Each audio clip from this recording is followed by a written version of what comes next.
handsome, former tallest building in the world, 2 white antenna. While we are still on the dock and I can still kick you off this vessel, I want to make one thing clear. I don't care what you've heard. I don't care what you've read. I don't care what it says on the outside of the damn building. This is called the Sears Tower. Yes. The Sears Tower.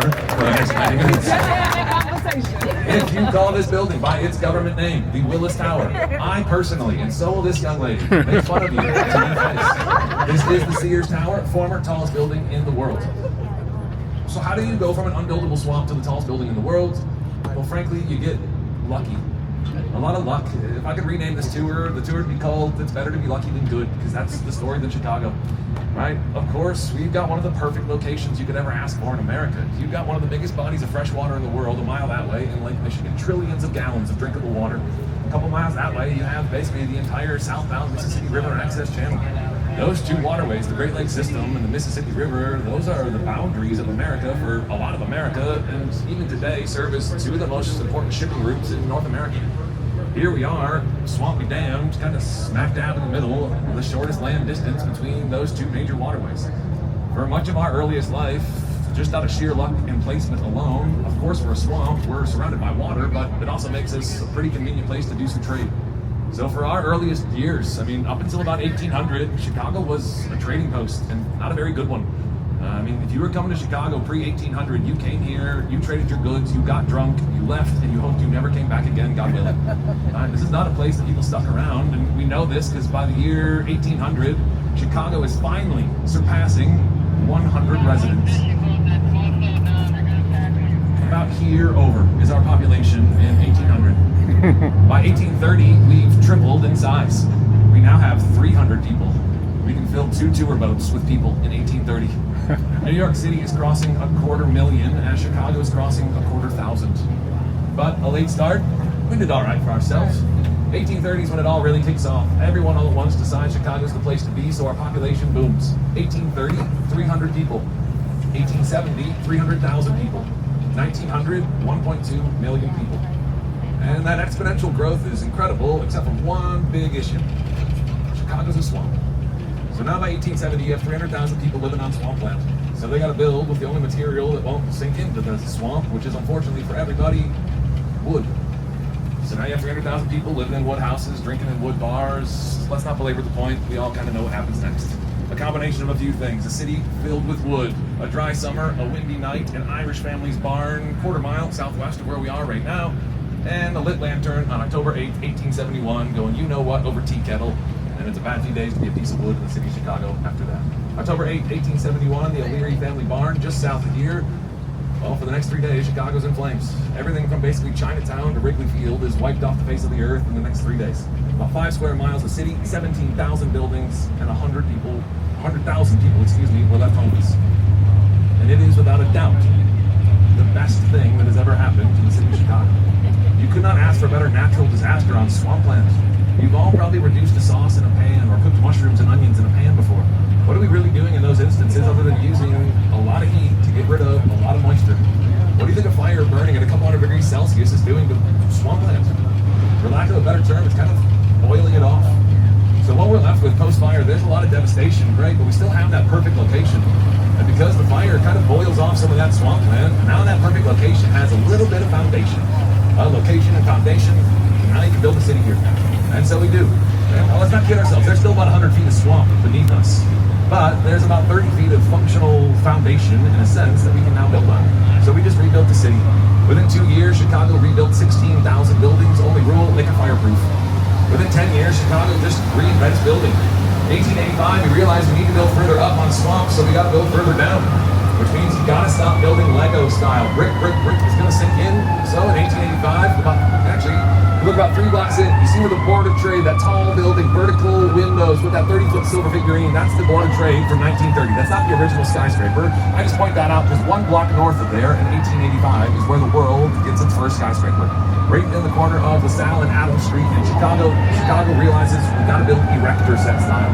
Let's build a steel frame structure, slap some bricks and windows on the outside, put 150-foot long steel legs surrounded with concrete, bingo bango bongo, 3 times as tall, half the weight, lower the cost. The world's first skyscraper was 10 stories tall, right here in Chicago. Fast forward, almost 90 years, 88 years on the button,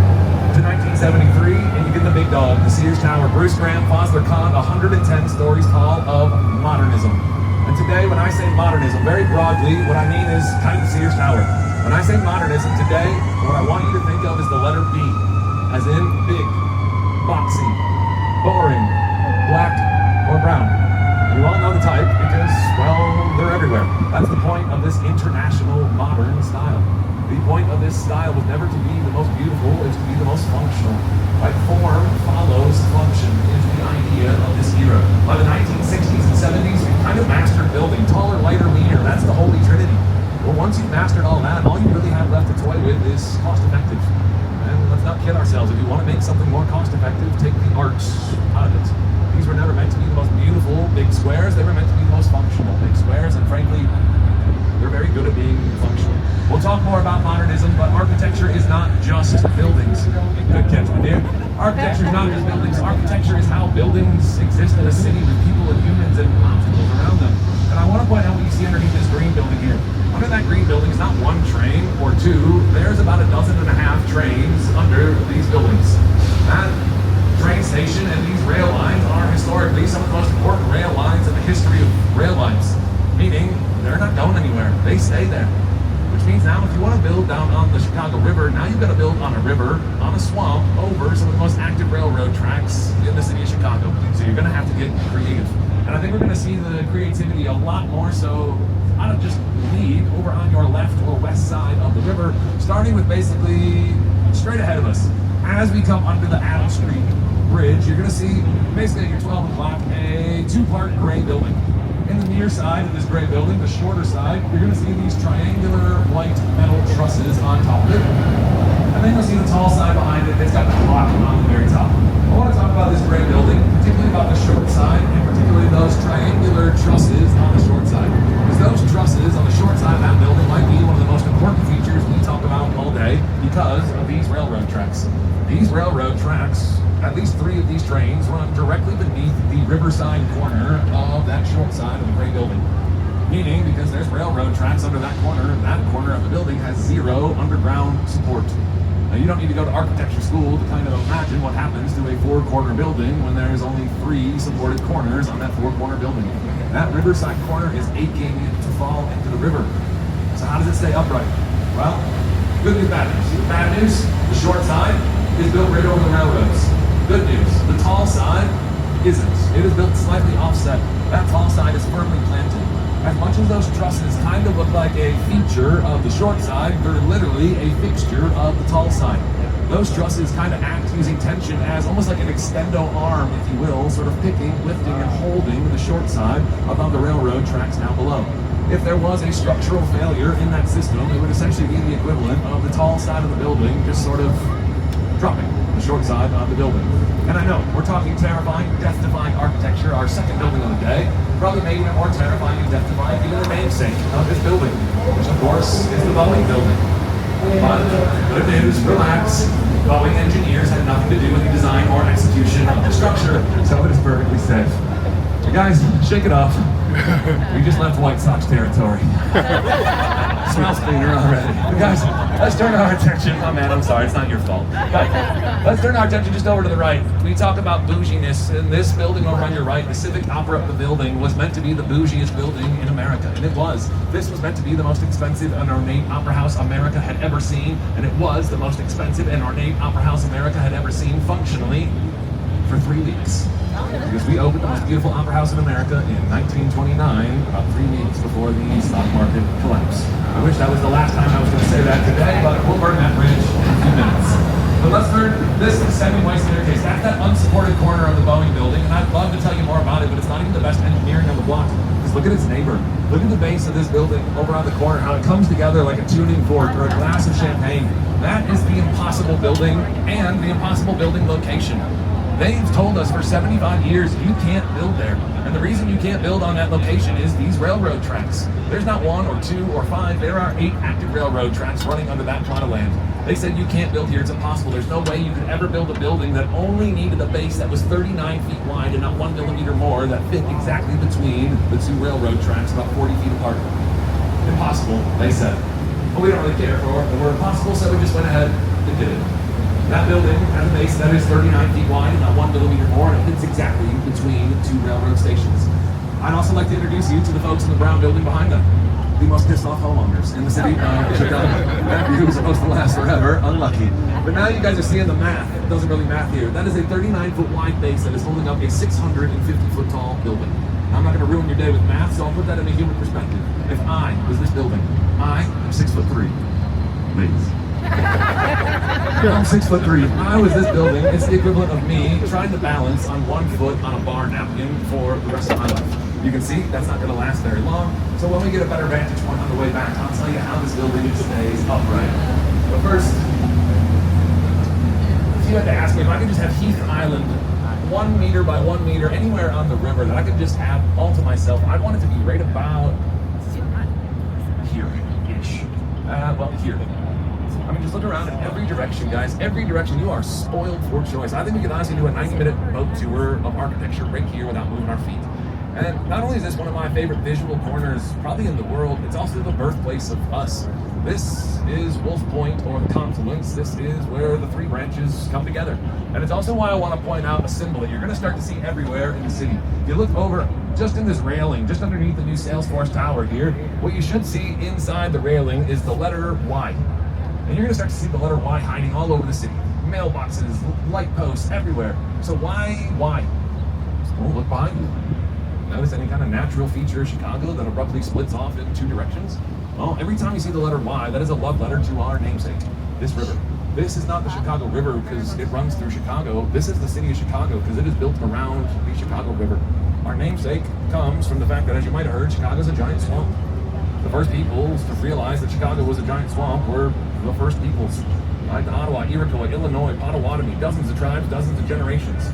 And they realized nothing wants to grow on swampland, except for down by the then unnamed river. And what they found growing by the then unnamed river is what they called Chicagua, which means striped onions. Welcome to my home, the city of leeks, ramps, or wild onions, if you will. So how do you get from Chicagua to Chicago? Well, simple. Chicagua kind of rolls off the tongue for the indigenous folks. Doesn't really roll off the tongue for guys with names like Jacques Marquette or Louis Joliet. You don't have to be a history expert to know the French do the languages that aren't French yet. They make them French. Chicago's the Chicago, Milwaukee, Mackinac, indigenous settlement, French exploration, Americanization over time. But let's take just a moment. I want you to look up just briefly. Notice how porous the Kinzie Street Bridge is. That wouldn't stop a raindrop. We'll talk about Dave Matthews on the way back. First, let's talk about this kind of nondescript blue building over here. Kind of just blends into the background, which is incredible because this, I think, has a similar esteem to the old Civic Opera House. One, because this is a who's who of who's who in Chicago. Genuinely, your favorite Chicagoan probably makes an appearance in here once in a while. And because it's a who's who, it also faces away from the river, just like the Civic Opera House. But when I say who's who, I mean it. This is where your favorite Chicagoan, Sammy Sosa, Scottie Pippen, Oprah, the Obamas, this is where your favorite Chicagoan comes when they want to be seen pretending to exercise. This is the only exercise club for people who don't exercise at their exercise club. It's the East Bank Club. So if Oprah's going to come and hop on the Stairmaster and get a good sweat going, how come we're not going to give Oprah a nice view of the boats and the river going by? Well, because historically, up until probably 10, 20 years ago, the last place anyone would have ever wanted to give a moment of their visual attention, let alone their time and money, is where you are right now. Why would you want to get a sweat going while looking at some of the historically most toxic, dangerous, and poisonous water in the history of water? What you're actually floating on right now is Chicago's historic sewer system. So why would Chicago lovingly turn its namesake into a giant sewer? Because Chicago's a giant swamp. And if it's really hard to build on top of swampland, it's really, really hard to build underneath swampland. You have to assume in 1900, Chicago's got 1.2 million people. Now let's just say, for argument's sake, these 1.2 million people are on a steady diet of Italian beef sandwiches, deep dish pizza, and Chicago-style hot dogs. And some of you are laughing like you know what happens next. My non-locals spread them out, one a day. Your digestive system will thank me. And therein lies the problem. If you can't build underground, you can't build a sewage system for said digestive issues. So any guesses as to where every man, woman, child of a city of 1 million plus people threw their personal waste? Any guesses as to where the world's largest meat processing plant throws everything they cannot sell from the 25 million animals a year they butcher? Right here. Any guesses as to where every bag of trash in the whole city of Chicago winds up? This river had a film on top of it so thick, I bet this young lady probably could have ran back and forth across the river and never got wet. It was genuine poison. It was sewage water. problem is, this sewage water was killing us. About 10% of our population over the course of a decade from waterborne illnesses. And if you're thinking, you stupid idiots, stop drinking the sewage water, fair. But turns out the sewage-filled river is not the real culprit here. The real fight is against an invisible line about 25 miles west of town. That invisible line is called a subcontinental divide. All that really means is, if you live on the west side of this subcontinental divide, your rivers will flow down into the west until they hit low water. We live on the east side of this line, which means our rivers will flow down and to the east. What that means historically is, well, all the nasty, poopy, brown sewage water that accumulates up here in the North Branch historically heads south to the confluence that we just saw, and then heads east, dropping said sewage water off in Lake Michigan, best known as our drinking water. Now you see the problem. Hundreds of thousands of raw sewage gallons of water are flowing into our drinking water. If you've ever imagined what it would be like to flush your upstairs toilet, and whatever you just flushed is now coming out your kitchen sink, it's kind of what Chicago was doing to itself. And if that's too graphic, now you see the brevity of the situation. Or gravity of the situation, excuse me. Well, we got to do something, so we give ourselves two options. Option A, stop throwing human feces in the river. Spoiler, we did not choose option A. Way too hard. Obviously, option B was going to be much more simple, so option B, we did that one, which includes, for the first time in human history, taking a river that flows east and making that east-flowing river now flow west. For the first time ever, Chicago reverses the flow of a river. You know, the thing they write songs about the impossibility of doing. So, how do you reverse a river? Ask an engineer, not a tour guide. But I can tell you, because I'm simple, so is water. Water has a singular mission in its entire life. And water's singular mission is, in the words of the great poet laureate of my generation, a man you know best as Lil Jon, to simply get low. Shout out to the East Side Boys as well. Guys, if you understand that joke, you're old now. That song came out 22 years ago. We're getting old, gang. But water, like Lil Jon says, wants to get low. So if you give it a newer, lower place to go, it's just going to go there. So that's what we did. Over the course of a decade, we dug a 26-mile new river. We connected the south branch of our dead-end river all the way through the subcontinental divide. We connect our river to the Mississippi River on the other side of this invisible line. As well as being on the other side of that line, the Mississippi River ultimately outlets way down here in the Gulf of Mexico, which sits lower than Lake Michigan. So now, instead of having our nasty, poopy, brown sewage water flow down and then into Lake Michigan, now the fresh, clean, purifying Lake Michigan waters push that nasty, poopy, brown sewage water south to where it wants to go naturally, St. Louis, Missouri. If you're from St. Louis, that sucks. We don't really care for the city of St. Louis, but I can feel some of you glaring at me, so I'm going to try to be nice to our friends in St. Louis. Because it actually turns out St. Louis out-engineers Chicago. Chicago, for the first time ever, reverses a river. We moved twice as much earth in the creation of this new river as they moved in the creation of the Panama Canal. We did it without power tools. And we still get out-engineered by our friends in St. Louis. We send our sewage water south, and after about 3 years of moaning and groaning, they finally get to work. And almost as soon as they start working, our friends in St. Louis, they figure out how to start processing this sewage water. Shortly after that, they begin bottling this sewage water. And now they sell the sewage water back to you as Budweiser, and they're absolutely... I've been looking for something else to say nice about St. Louis, and that's as far as I've come. But guys, I want to point out this very long horizontal building over on your left, because I think people underestimate the impact of shopping historically from Chicago. If you like shopping in a store, you're welcome. Basically every modern luxury you know can trace its roots in America back to Marshall Fields, right downtown. Right? It is an epicenter of shopping. That was the anchor store of the world for 75 years. But we don't shop in stores anymore. That's why Marshall Fields now is technically Macy's. That's a fight in its own right? You might as well call the Sears Tower Willis. But Macy's is struggling as well, because all retail stores are struggling because we don't shop in stores anymore. We shop online. But before there was the internet, before there was Amazon, you could still order things to your home. You just needed this building right here. This was the picking facility for the old Montgomery Ward mail order catalog company. Now, I can see some of you old enough to remember the mail order catalogs. Don't worry, I'm not going to ask you to raise your hand. I've been doing this long enough to know if you are old enough to remember the mail order catalogs, you should really start saving your energy. But for those of you who have never heard of a mail order catalog, it was basically Amazon printed on something the size of a phone book and then sent to every man, woman, child in America. So guys, a phone book is something we had a long time ago. Actually, but this building was kind of the original Amazon warehouse, and Amazon even today is all about efficiency. We don't have time to go to the bathroom, the Amazon drivers. Well, that's why you have long hallways. Long hallways are not particularly efficient in their own right if you're just going to lollygag down them, which is why most of the pickers signed a contract that said they'd be wearing roller skates during their office hours so they can zip back and forth roller derby style down the long hallways, pick your item, and get it shipped to you more effectively. Outside of shopping, I got a lot of love for Montgomery Ward. We'll talk about him later, but we can't miss up an opportunity to talk about maybe the most Chicago thing you're going to see all day. A Stall's construction project. Not just any Stall's construction project. This is so Chicago it hurts. Yeah. Chicago long considers itself a classically mobster city, right? Going back all the way to the Capone years. And I think we felt a little self-conscious about our mob bona fides in the last couple of years, so we said we want to reestablish our credibility. So what every great mob city needs is a classic mob business like a casino. So for the last 4 years, we've been saying that a casino was going to be built in Chicago, and why you don't see much happening over here now is, well, because if you watch The Sopranos, you might know that casinos might be mob business 1, but 1A is waste management. And wouldn't you know, a couple weeks ago, it turns out the waste management company that was removing the garbage from the mob business in a mob city was, color me shocked, mob connected.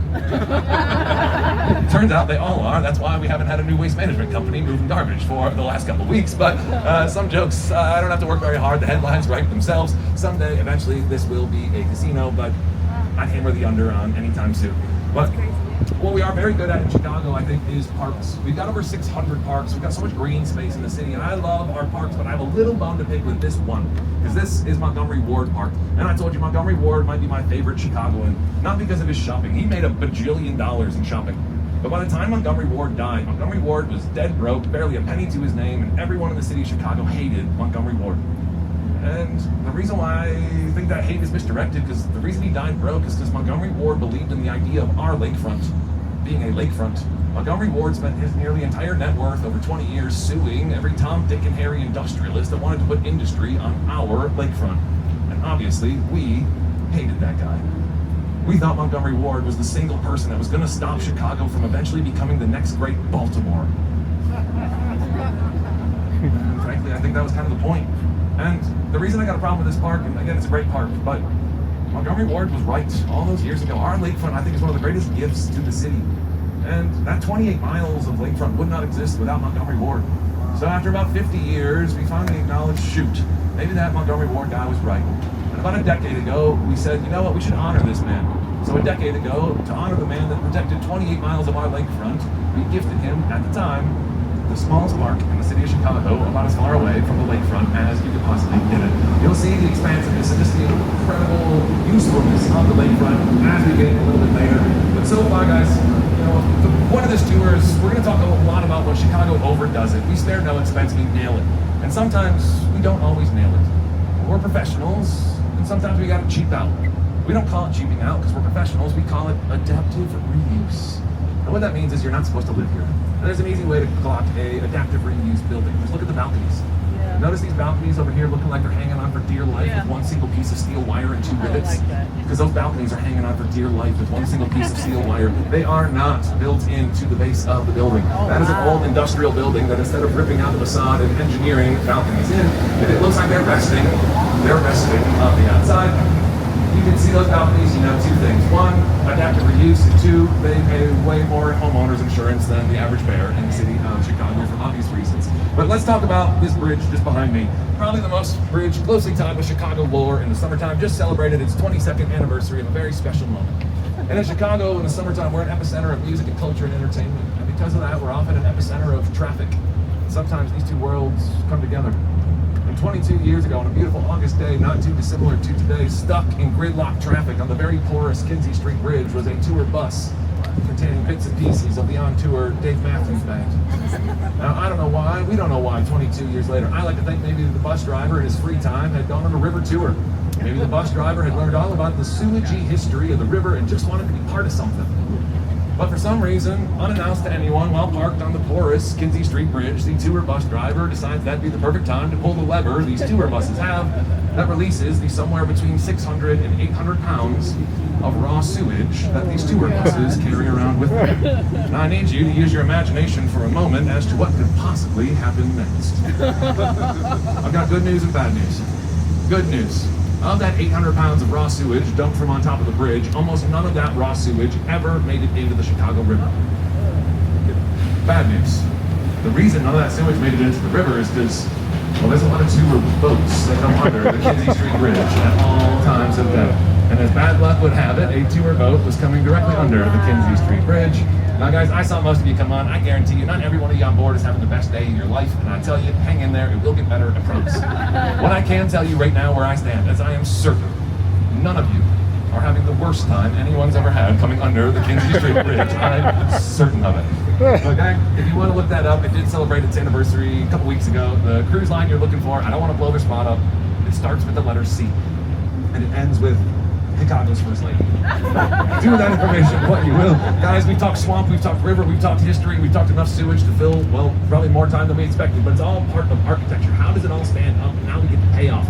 Everything now is sort of the generational payoff of all that hard work, starting with just over on your left. One of Chicago's favorite buildings, this curving green and slightly greener building. Most people know this as the New Bean building for obvious reasons, 330 West Wacker, and it's one of my favorite examples of postmodernism. Modernism is meant to be big, boxy, boring, black, brown, Singapore, Seattle, everywhere in between, Castle Point. Right? They are universal and ubiquitous. They could be anything. The idea of postmodernism is kind of the opposite. A postmodernist building should really be a love letter to site and setting. A great postmodernist building should only really make sense in its location. If I put this green building in New York City, it's going to look awesome. It's just not going to make any sense. This building only really makes sense here. What are they doing? All right. If you want to know which boat went under the Kinzie Street Bridge at the exact wrong time. Right there. And they're cycling about this building, sorry, let's not distract ourselves. We've got a lot to cover. This building, right, even the two shades of green are representative of what we're going to experience over the next couple bridges. As you look down, you're going to see the water underneath you get clearer and crisper as we get close to drinking water. As we continue to push our sediment south to St. Louis, it's still going to get dirtier and murkier down there. Even the curve of that building is very well intentioned. The biggest change on this corner since 1983 is we added the Riverwalk. Before the Riverwalk, that curve of that building was meant to emulate the exact same angle and degree that the Chicago River took around this bend. Right, those little hyper-specific, hyper-local details, I think it makes sense why this building wouldn't make sense in New York City. I also think that building wouldn't make sense if I put it across the street on this block. And that is the point of sort of postmodernism, is site and setting, a love letter to your surroundings. Fun fact about that building as well, it's also where Ferris Bueller's dad works in Ferris Bueller's Day Off, as he looks down and sees the city descending into chaos. But guys, quickly shift over to the left. There's a difference between height and verticality. As my basketball coach said, you cannot teach height. Verticality, on the other hand, is a hallmark of Art Deco. Think 1920s, 1930s, the Gatsby years. Right? When I say verticality today, I mean your eye line from soup to nuts being pulled all the way up. And this was supposed to be the mecca of shopping. This was the merchandise mart. $30 million Marshall Field spent, 4 million square feet of shopping. To put that into perspective, the Sears Tower has about 4.1 million square feet. Inside of it, it's 110 stories tall, 27 stories. Right? But this was supposed to be the Taj Mahal, the Champs-Élysées, the Mall of America, Michigan Avenue, and the Turkish Bazaar all wrapped into one. And this was the greatest shopping center on earth for 5 weeks. As we open this in 1929, collapse. Back to the merchandise art, but I bring up Art Deco because I like Art Deco. I have a microphone, so we're going to talk about stuff I like. My favorite building, a huge skyscraper in the city, straight ahead, just off to your right. You can't miss it. It is the one with the 24-karat gold rooftop and the green stone underneath it. That is the carbide and carbon building. And it's my favorite building, skyscraper-wise, in the city, and it's all of Chicago's favorite pastimes. We love great architecture, we love protesting things we do not like, we love a good stiff drink. And this is a love letter to all those things. Now, great architecture, I think it explains itself. What is it protesting? Well, at the end of the 20s and 30s, as well as Art Deco, we're also in Prohibition years. We don't really care for Prohibition. And when we find out Prohibition's going the way of the dodo bird, our skyline gets in on the celebration. Well, if you're going to celebrate the end of Prohibition, you're probably going to celebrate with a drink. And if you're going to celebrate with a drink, you're probably going to celebrate with champagne. And that's what this building was designed by the sons of Daniel Burnham to emulate. It is 24-karat gold. It is not worth your time, effort, and energy to try to Spider-Man your way up there and start peeling off some 24-karat gold. They said if you peeled all that off, it would equal about half of a golf shirt button's worth of gold. Take my advice, skip the Spider-Man, just take the elevator to the rooftop bar. Chateau Carbide, it is the best rooftop bar in the city. I'll tell you why as we pass it a little bit later. But now, let's go from the right side over to the left, where your attention already is. These are two of the most photogenic buildings, full stop, right?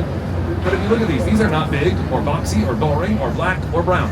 So obviously, Marina City Towers by Bertrand Goldberg in 1968, these could obviously not be modernist, right? Well, where there are rules like everything else, there are exceptions. Like more often, yeah, modernism is big, boxy, boring, black and brown, but I can guarantee you Bertrand Goldberg was a modernist because, well, his teacher was the king of modernism. I want you to look just past Marina City and notice this big, boxy, black square right next door. What you're seeing is master and apprentice.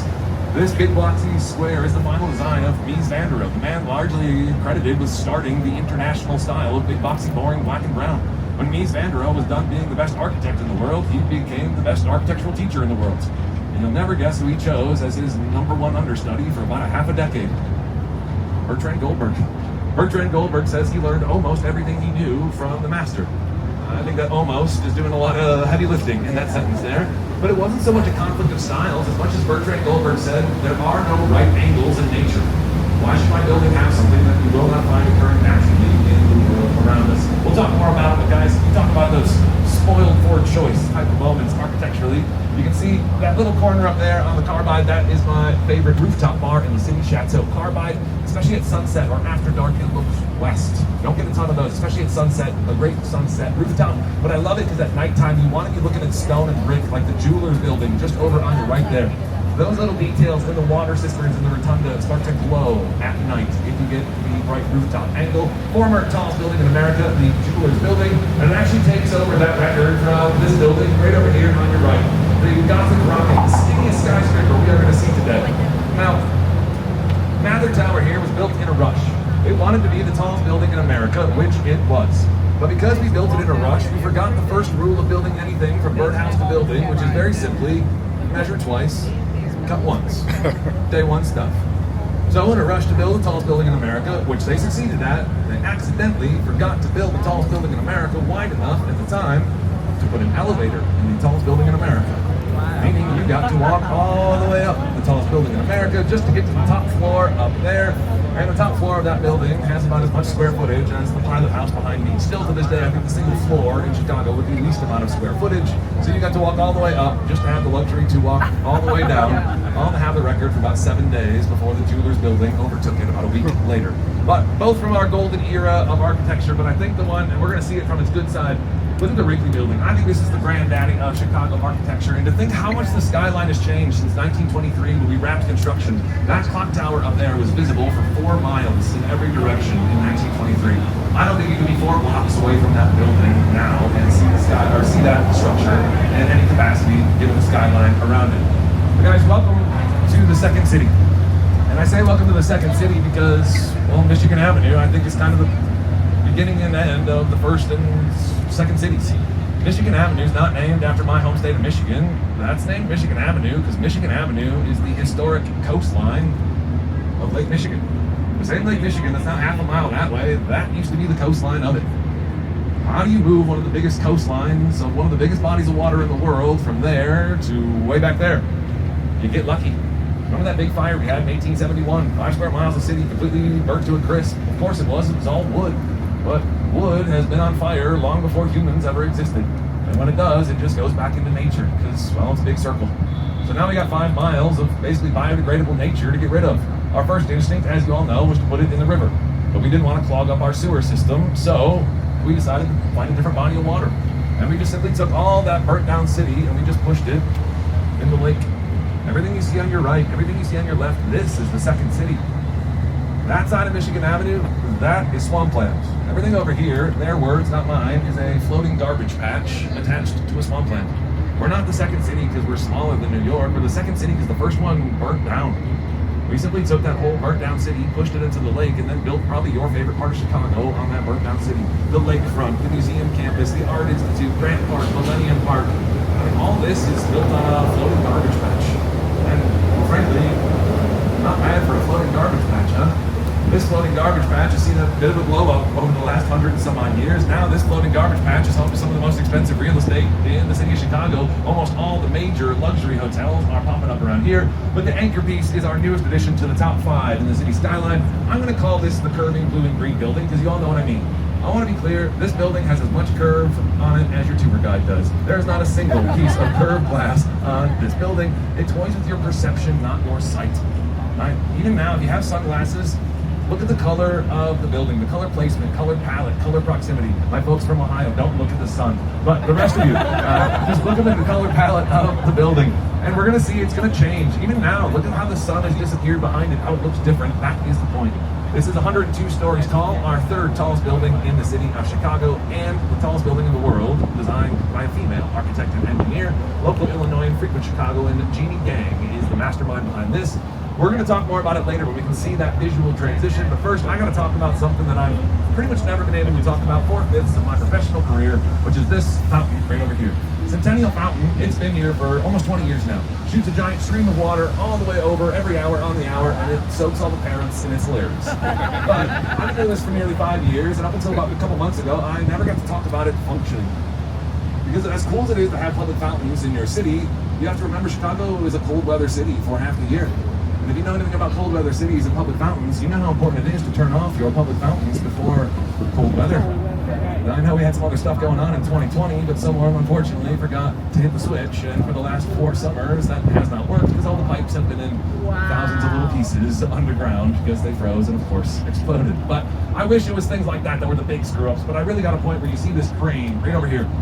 On the exact location where that crane is, what you should be looking at is the tallest building in the Western Hemisphere, the Chicago Spire. Huh. Thought it'd be taller. And you might notice a distinct lack of tallest building in the Western Hemisphere, and all of our problems come to a head at once. Chicago's a swamp, so if you want to build the tallest building on swampland, you better build a pretty deep hole. So we secured the money and we successfully dug a nearly 70-meter deep elevator shaft in building core, one of the deepest we've ever dug in America for a building. And as easy as that was, we are a forgetful city. And unfortunately, we forgot to secure the financing to build the building on top of said hole. And because we're a city of bad timing, we made this little financial mistake in my first financial crisis, 2008 and 2009. So that's an improvement. Up until last November, that was a 70-meter deep hole collecting rainwater. It is going to be something, it's going to be 2 55-ish, 60-story mixed-use buildings. It will not be the tallest building in the Western Hemisphere, but I don't know exactly what's going to be there, but I already do know that I am pretty much jealous of the tenants in that building because I think those folks have probably one of the best views in America.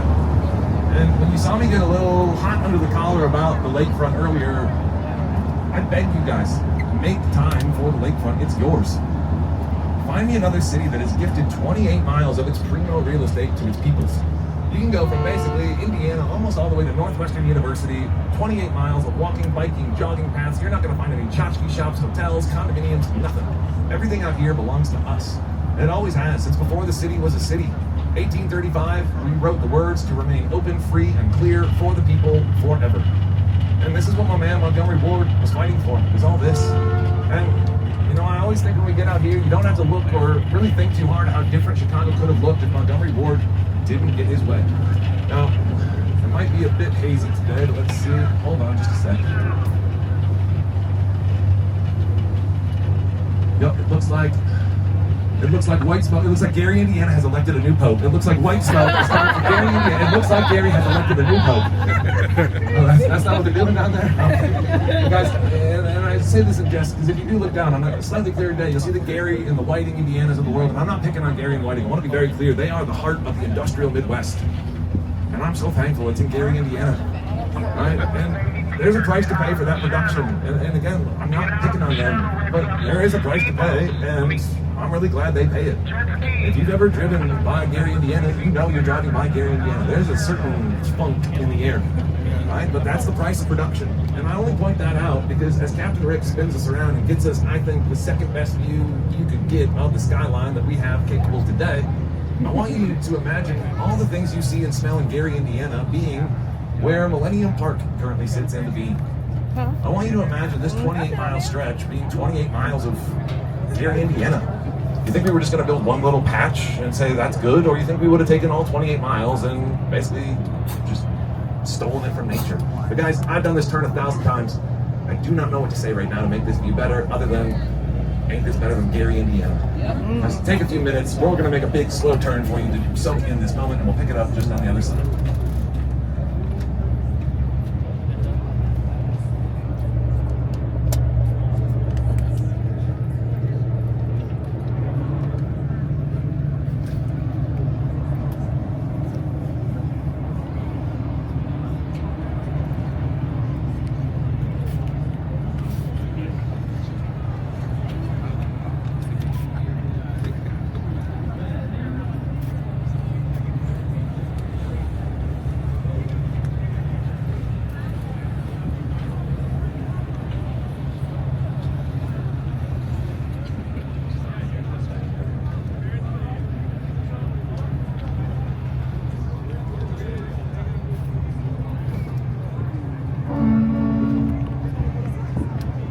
As we make the turn, I do want to point out what's on your left, where you see these boats coming from just over here. That, again, you remember pre-river reversal, the problem was that the river flows into the lake. Post-river reversal, that means the lake now flows into the river. And that's awesome, except for there's a lot of water, a couple trillion gallons of water in there. We actually need a barrier to stop it. That is the Chicago Harbor Lock System. There is 6 feet of difference between lake level and river level. If you want to go from river to lake, you must go in, as these folks are doing the opposite of. They just came in at the high water mark, we lowered the water, and now they're coming out at the low water mark. Every time we flip those locks, it is 1 million-ish gallons of water that flips from river or lake to river. And I know that sounds like a lot until you remember again, there's about 300, if we never get another drop of rain, there's about 300 years of drinkable water left in Lake Michigan. I think we'll be all right. But the Chicago Harbor Lock System is what's behind you. I want to turn our attention to 2 black buildings. The first one is actually going to be further away, where you see those white antenna just about a mile north up here. It'll come into view in just a second. I like pointing that building out. That is our 5th tallest building, the John Hancock building. It's all we're really going to see of it today, because it's kind of the end of the Magnificent Mile. It's our furthest north of the super talls, but the former tallest building in the world, the John Hancock, our 5th tallest building. I wanted to point it out. I think that is oftentimes a superior view to the slightly taller Sears Tower, but we'll talk about that later. But 5th tallest John Hancock, iconic for that X bracing on the outside. But we also have to talk about, I lied to you. Bring to your face. I told you 28 miles of lakefront and it's all for you, and that's not true. There is one total exception. You can't miss it. It is this black sort of fidget spinner shaped building right over here at the base of Navy Pier. And I'd say this building breaks the rules, but it literally doesn't. That's why it's there. The rules were written very clearly. Post-push, we said you cannot build private buildings on land adjacent to the lake. Pretty airtight. And then we built a bunch of railroad tracks out here, and that's really all it was. And then they built so many railroad tracks, they said to accommodate the railroad business, if you have railroad tracks laid, you can build a business over your railroad tracks. Fair.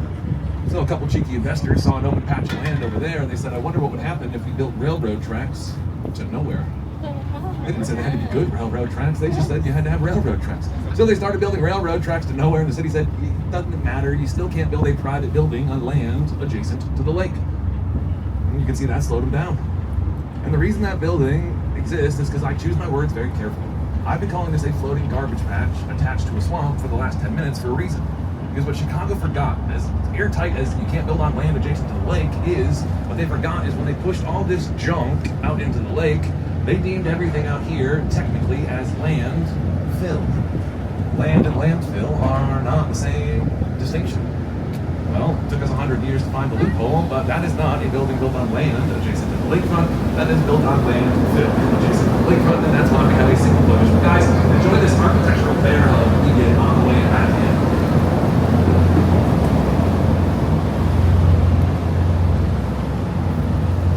Talk about a welcome to the city moment. I don't know how much more dramatic you can get than getting welcomed by what we just saw. But guys, now look over at this building on your left. You see the St. Regis and curving, green and slightly greener. But the point of this building now is look at the colors, the placement, the proximity. It looks like a totally different building than the one we saw on the way up, and that is the point. The idea behind this building is inspired by the architect's favorite quote. She says, you never jump in the same river twice. I want to be clear, for reasons we've discussed, never jump in the Chicago River, not even once. But what she means by that is if you jump into that riverbed today, or a flower bed today, and you jump right there tomorrow at the same time, the water you jumped in today is halfway to Louisiana by the time you jump in the river today. And the idea behind this building is that you'll never see the same building twice or experience the same building twice. It's impossible. Every time you interact with this building, there's a visual love triangle between a constantly in motion sun, a totally static building, and your unique geographic location. If you want to see the same building that you are looking at right now, you'd have to be in the exact seat that you are in at 11:47 a.m. next year on August the 23rd on the Chicago River on a 77-degree day without a cloud in the sky, going 2.4 knots to the west, looking up at a 39-degree angle, the third most handsome tour guide in the city of Chicago. And if any of these variables are slightly off, it's a slightly different building. I mean, notice how the shift is going to, or color is going to shift in about 20 seconds when the sun goes behind it. And that is the point. I encourage you guys, just as you take in your moments of just enjoyment with the skyline, just seek that building out. I know that every time you're looking at it, that no one has ever seen the building that you are looking at in that moment ever before, and will never experience that again. Just a little architectural moment of zen, if you will. And frankly, just nice to have a little curve in a skyline that is known for kind of big, boxy, boring, flat ground. And again, look at the color palette now, and almost a different building than what we just saw. But we're going to stay on the left side, because as rare as it is to see curves in the skyline, it's probably even more rare, functionally, to see what you see 2 doors down, coming to a point, which is a triangle. You see a lot of triangles in architecture, strongest shape in architecture, but very rarely do you see a building as a triangle. So why is this building a triangle? Because this building is a luxury hotel. Luxury hotels have a singular mission, which is to take as much of your money as possible in the shortest time possible. How can I get more money from everyone? What if I gave all of you a room with a view? By having only 3 sides, every person is guaranteed either a lake view room, a city view room, or a river view room, which is why the only U.S. location of the luxury hotel brand, the Swiss Hotel, can charge the asinine prices they charge for both hotels and cocktails inside of the building. But guys, as we come under Columbus, we're not going to see much of it, so I just want to make sure we get a chance. As we come under the bridge, I want you to look up and over to the right. And on top of this building, what you're going to see is going to kind of look like an onion. Now you might see what I'm seeing up there. And if you think that is a reference to our namesake, it's not. That lights up at night. That's a light bulb, not an onion bulb. The real feature is that little pedestal behind it. I'm sure most of you have probably seen the Goodyear blimp in some of your fashion. It was in Chicago last weekend. And I want you to imagine trying to land the Goodyear blimp on that little pedestal up there. And if that sounds like a stupid idea, you are correct. That's why it's never been used. But that was the plan. That area up there was intended to be, in a period of optimism, a Zeppelin landing zone. Chicago and New York City were in a race to become the Zeppelin capital of America. We both designed buildings with that singular intention, and then, despite our optimism, the Hindenburg. Don't really know how else to say the downfall of Zeppelin travel. But guys, look at the Wrigley building now. I think this is the most picturesque building morning, noon, and night, and especially at nighttime. And I think it's important to point out, behind you, there's only 12 shades of glass on the St. Regis. Looks like a billion. There's only 12 unique shades. There are as many unique shades to the St. Regis as there is to the Wrigley building. For very different ideas, though. The Wrigley building was meant to be permanently illuminated at nighttime. But in 1923, the lights could only basically light up the bottom half of the building with any veracity. He wanted an even wall of color, so outside the bottom third, if you will, about every floor or so, those stones actually get imperceptibly lighter and lighter and lighter and lighter than the floor above it. Or below it, excuse me. If I put number 1 and number 2 next to each other, you probably wouldn't notice a difference. If I put number 1 and number 12 next to each other, it would look like they are from different planets. But again, I think that's my favorite building to photograph at nighttime. But guys, as we come under the Michigan Avenue